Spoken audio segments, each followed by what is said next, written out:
Hello बच्चों, let's see this question. The question says the magnetic moment of the arrangement shown in the figure is. Question कह रहा है कि तीन side है और तीनों का रिजल्टेंट मैग्नेटिक मोमेंट क्या है वो बताओ। तो इसका जो पहले की कॉन्सेप्ट आएगा क्वेश्चन में, की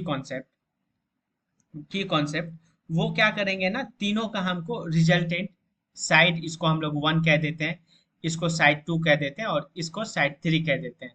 तो रिजल्टेंट जब हम लोग निकाल देंगे तीनों का, वन टू थ्री का रिजल्टेंट, तो वही इसका आंसर आ जाएगा। तो इसका की कॉन्सेप्ट है vector addition, means vector addition के थ्रू ही ये क्वेश्चन बनेगा। Addition, vector addition. अब देखो, इसमें एक कॉन्सेप्ट आता है, वो है कि अगर कोई मैग्नेट इस तरह से है, इसको इस पे नॉर्थ इंड दे दिया और इस पे साउथ इंड दे दिया, तो इसको हम लोग मैग्नेटिक मोमेंट में जो डायरेक्शन होता है ये इस तरह से होता है, इस तरह से। मतलब इसको अगर हम लोग डायरेक्शन वाइज मैग्नेटिक मोमेंट में चेंज करें तो ये डायरेक्शन आएगा।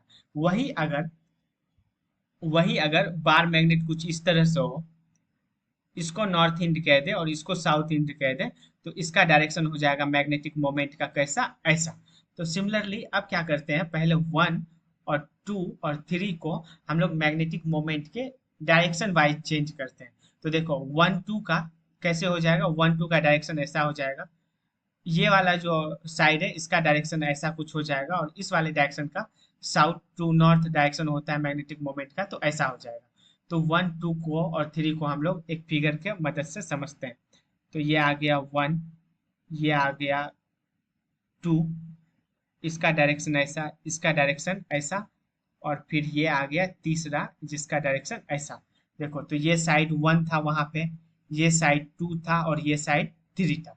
तो अब देखो वन और टू का जो रिजल्टेंट आएगा, दोनों का मैग्नेटिक मोमेंट एम है और इसका भी एम है। तो जो वन और टू का रिजल्टेंट मैग्नेटिक मोमेंट आएगा, magnetic momentum resultant of one और टू, वो आ जाएगा अंडर रूट ऑफ पहला का मैग्नेटिक मोमेंट एम वन का होल स्क्वायर और दूसरा का मैग्नेटिक मोमेंट का होल स्क्वायर। तो पहला का मैग्नेटिक मोमेंट भी एम है और दूसरा का भी मैग्नेटिक मोमेंट क्वेश्चन में एम है। तो ये M square plus M square और अंडर रूट, तो ये आ गया कितना, रूट टू एम। सिमिलरली अब देखो इस दोनों का जो मैग्नेटिक मोमेंट आएगा, किसका, वन और टू का, तो वो बेसिकली इस दोनों के यहाँ 45 डिग्री पे से निकलेगा इस तरह से। और ये जो वन टू का रिजल्टेंट आया और ये जो साइड थ्री का मैग्नेटिक मोमेंटम है, ये दोनों आपस में 90 डिग्री पे रहेगा।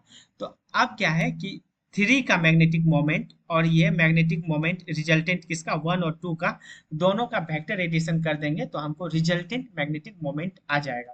तो मैग्नेटिक मोमेंट रिजल्टेंट क्या आ जाएगा, मैग्नेटिक मोमेंट ऑफ थ्री का whole square plus magnetic moment result of one two का होल स्क्वायर का अंडर रूट।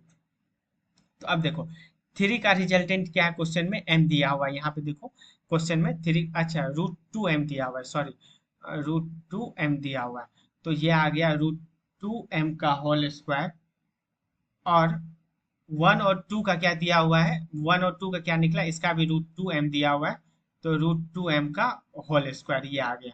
तो देखो दोनों का होल स्क्वायर हम लोग करेंगे, दोनों का हम लोग होल स्क्वायर करेंगे, इसका होल स्क्वायर किए तो टू एम स्क्वायर और इसका भी होल स्क्वायर किए तो टू एम स्क्वायर, और दोनों का अंडर रूट, ये आ गया निकल के कितना, टू एम के बराबर। तो मैग्नेटिक मोमेंट जो रिजल्टेंट मैग्नेटिक मोमेंट आएगा, जो कि क्वेश्चन में अपने को पूछा गया है, वो आ जाएगा two M. Hence option number three is the right answer. Hope you understood it well, best of luck.